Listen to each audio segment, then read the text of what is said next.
is Danny Davis. I'm the Veteran Service Officer for Hopkins County.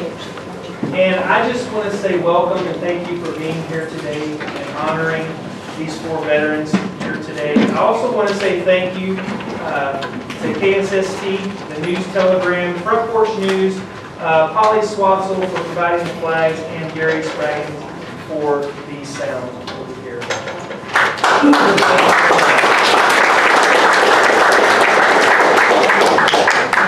Today we're honoring 4 veterans that have and will be going on a journey to Washington, D.C. to visit their respective monuments, plus 7 other monuments that are dedicated to their honor and to their service sacrifices. Today, to my left, we have Lynn Turner, United States Navy Korean War veteran, was on flight number 36 in March of last year. His grandson was his guardian, David Simpson.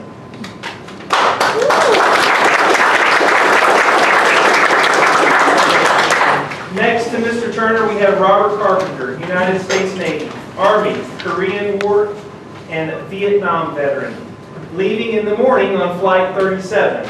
His guardian is his son, Mark Carpenter. To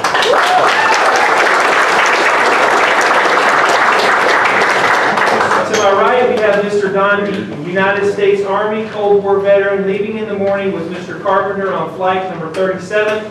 His guardian is his daughter, Gina Law.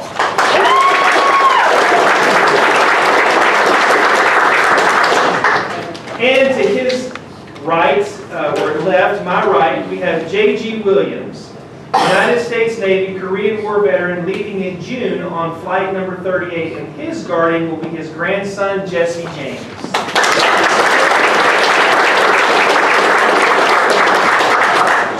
Before I ask you to stand and honor our flag and the singing of our national anthem, before I do that, I want to say a few words.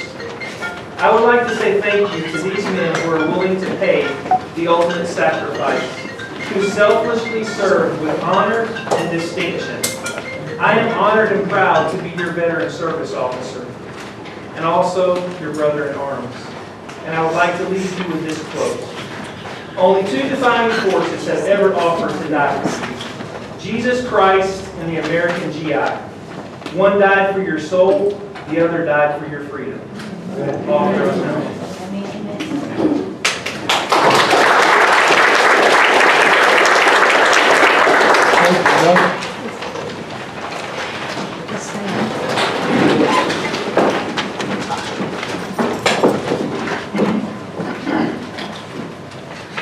Oh, say, can you see by the dawn's early light what so proudly we hailed at the twilight's last gleaming, whose broad stripes and bright stars through the perilous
integral part of our group here.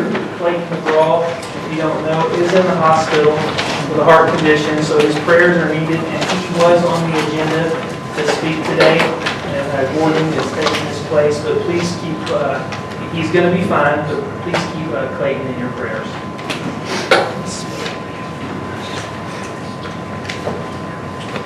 Good morning. Morning. Everybody hear me okay? I'm David Watson, and I was asked to take a few moments to kind of share and give you a little insight into what it's like to be a guardian on an honor flight. So it was my great privilege and honor 5 years ago to go on one of these flights. We took 40 World War II veterans, and I can tell you that it was one of the most amazing, chills thing about it, experiences of my life. I can't express to you the amount of time and effort and what goes on behind the scenes for these guys with this honor flight. That process in itself fascinated me. Just the way it was choreographed. Everything was thought of for the veteran. Everything was taken care of. Not one penny is spent by the veteran. Just the meals, the transportation, the hotels, the connections between the different sites that we went to, how everything just flowed so perfectly, and it was an amazing effort by a lot of volunteers.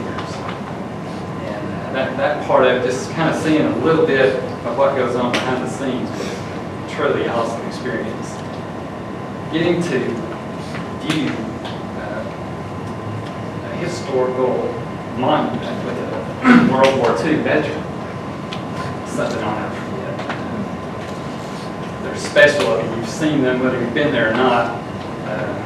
You've seen them, they mean a lot to you. And when you're standing there with someone like that, experiencing the different symbols, what they stand for, what they mean for this country, it's an awesome experience that I'll never forget, I'll cherish forever.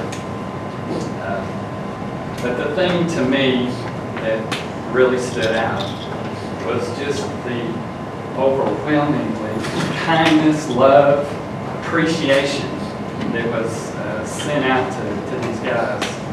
Whether we were at the airport or the hotel or eating dinner or just wandering around the monuments, the respect, the gratitude that they received, the pats on the back, handshakes, the thank you for your service, sir, the other veterans who would come up and share stories, and I was just a fly on the wall pushing a wheelchair, getting to experience all this, which was totally incredible. But one of my favorite stories that I like to tell about, to give you an idea, is when we went to the Lincoln Memorial, if you've ever been there. The Korean Memorial and the Vietnam Memorial are in generally the same area. So it's a fairly congested spot. And so we made one stop for all three of those memorials. And we went this time of year, it was May, and when we got there, there was a ton of people, I cannot express to you how many people. I mean, tour buses, just random tourists, school kids. We saw a couple other honor flights from different parts of the country were there. There's just an enormous amount of people. So when you're traveling from one site to the next, we're on these tour buses, and we have about 40 veterans that typically go and 40 guardians. Well, the veterans are on one bus, and the guardians are on another. And that's really great the way they work that out, because when we're in transit to the next stop, we're getting all kinds of information about the memorial, what we're going to see, some talking points we can do with the veteran, the lay of the land, which is the best way to go, the best sidewalks, where the elevators are, those kind of things. But most importantly, where the restrooms are. You got a load of 90-year-old men in a bus bouncing around from place to place. I can guarantee you the first thing when you get off the bus, they say, hey, before we do that, let's take this off. So that's exactly what happened to me. We're at the Lincoln Memorial. We get off. I load Joe Moore. We went together and had an awesome time. So we take off, and he's like, "Hey, before we get started, we got to make a little pit stop." No problem. Know right where that is. So I take off down the sidewalk. I'm coming over a rise in the sidewalk, and just where you can get down and view the restroom, it looked like everybody in the country decided to go to the restroom at the same time. I mean, you cannot imagine how many lines there were coming out of the restroom, and people, I mean, it was just unbelievable. And so my first thought is, I'm like, we're going to spend our entire allotted time for all three memorials in line to go to the bathroom. But you know, when you got to go, right? So here we go. And so we're heading off to go to the line. So as we are approaching, the Guardians have, in our case, red shirts, and the veterans have blue, so they're fairly easy to spot. And so I'm coming down the sidewalk, and there is a National Guard park ranger in the vicinity of the restroom, and he sees me coming. And there was this flagpole or lamp pole or some kind of little platform on it, and he scurries over that, jumps up on it, gets above everybody, and just makes an announcement. It says, "Attention everyone, World War II veteran approaching." And there was no discussion, there was no rumbling, there was no nothing. They just simply turned, saw us coming, and everybody just started taking a step. Totally cleared the way. We went right down the tunnel, just like Moses parting the Red Sea. We went straight into the urinal. That is just an example of the kind of treatment that I got to experience, Joe and all the others received, which was quite remarkable. So I just have to say, what does it mean to be a guardian? I would say that my experience caused me to look at that flag out there differently. It causes me to look at that memorial out there differently. It causes me to look at this building and what that's different. And so for everyone in here who's a veteran, thank you for your service. And to you guys, blessings on your trip. I hope you have a fabulous weekend. It's a great trip.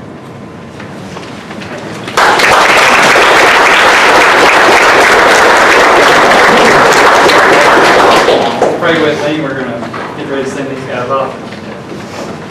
Heavenly Father, we thank you for just an awesome opportunity to be together today. We thank you for blessings for this community. We're just grateful, Lord, for the opportunities we have, the freedoms we enjoy. And we just thank you and praise you for that. Lord, we pray that each and every person in this room would be strengthened by you, that we would do our part to further your word and your kingdom of this community wherever you send us.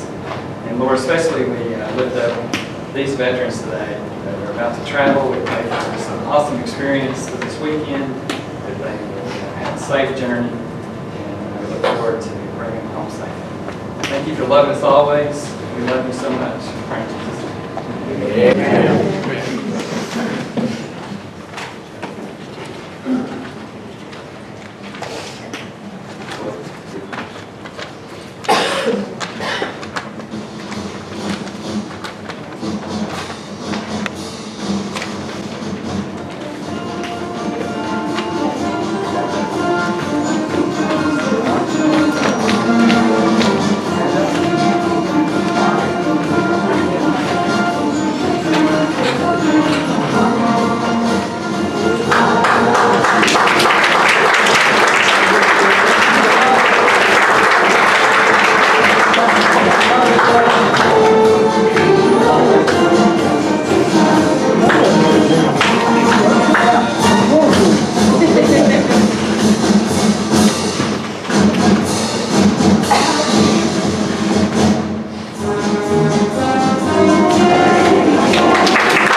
Judy Hates, a member of the Honor Guard, the DFW Honor Flight, could not be here. As you heard, Clayton could not be here.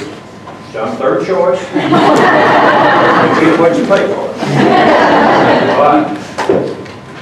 I'm not going to give away any secrets because you would not believe what you're going to get into.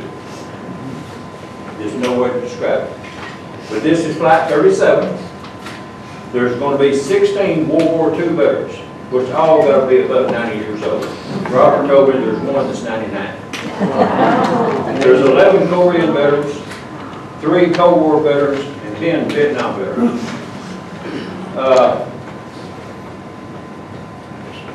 There's 40 in every group. There'll be another flight next month, coming up, Mr. Williams. I see blue shirts here that's already been. I know they could tell you a whole lot of things, but you wouldn't believe them either. What I want to tell you as a group is what I try to tell each individual that I come across. Sign up for the flight. You that are veterans, or your wives, or your daughters or sons that are here, write down DFW Honor Flight. You can go to their webpage, the websites. You can print off for the veterans to sign up and for the guardians to sign up. Send it in. Everything is just, I could follow it. So I know y'all. What I see when I tell someone you need to sign up, well, I don't think I'm able to go. There's a 99-year-old going. As David mentioned, we were on our first flight together. They were all World War II. If you're able to walk from the back of the scoop, from the back of the bus to the front of the bus, you're qualified to go. Last week, they all went to the pre-flight training, and I see this every time. People are their loved ones are just very apprehensive about their older veterans, the older loved ones going off by themselves like this. When they come out of that meeting, they're not worried about it. As Don said, it's a well-oiled machine. They know what they're doing.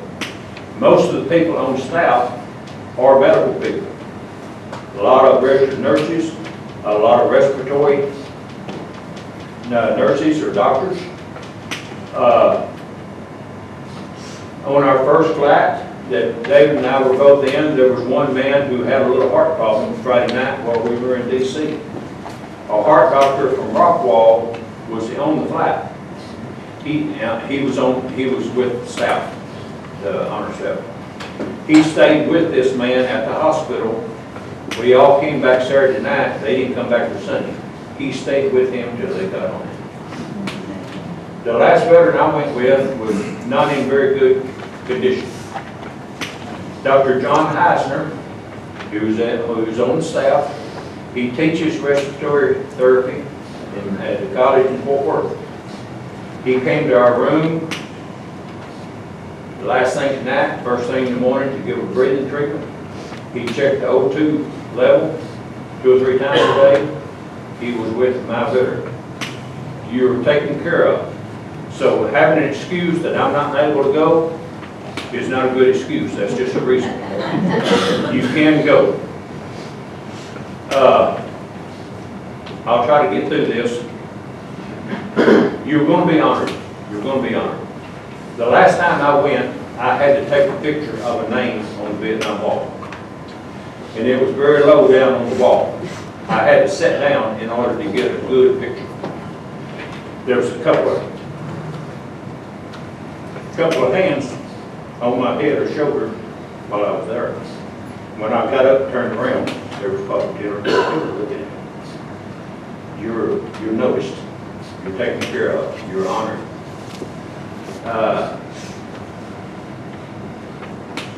Some veterans were not well received when they came home, especially Vietnam. Finally, they're going to say, welcome home. Job well done. Thank you for your service.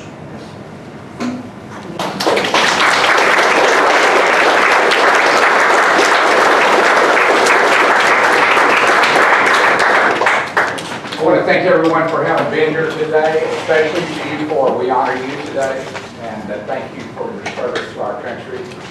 But I'd say, Gordon, thank you for those good words. David, thank you for those amazing words. And thank you, Denny Davis, for kicking us off right. And I want to thank all the veterans in this room. Let's just give a big hand of applause.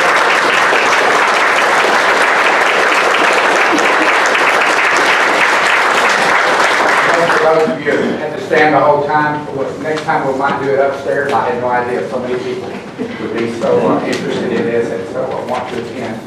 But it has been a special time. And so thank you for making the courthouse a little better today by your presence. Let's pray together.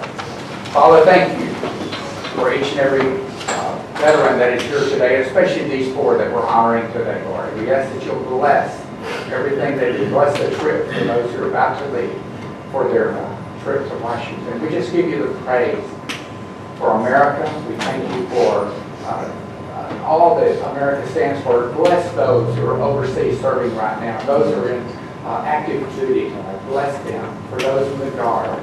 For those who are standing here right now with us, who have not lost the fire of serving our country. Lord, we just thank you for Sulphur Springs and Hopkins County that we get to live here. And Lord, we ask that you'll bless us on this National Day of Prayer. Bless America. In Jesus' name. Amen. Thank you.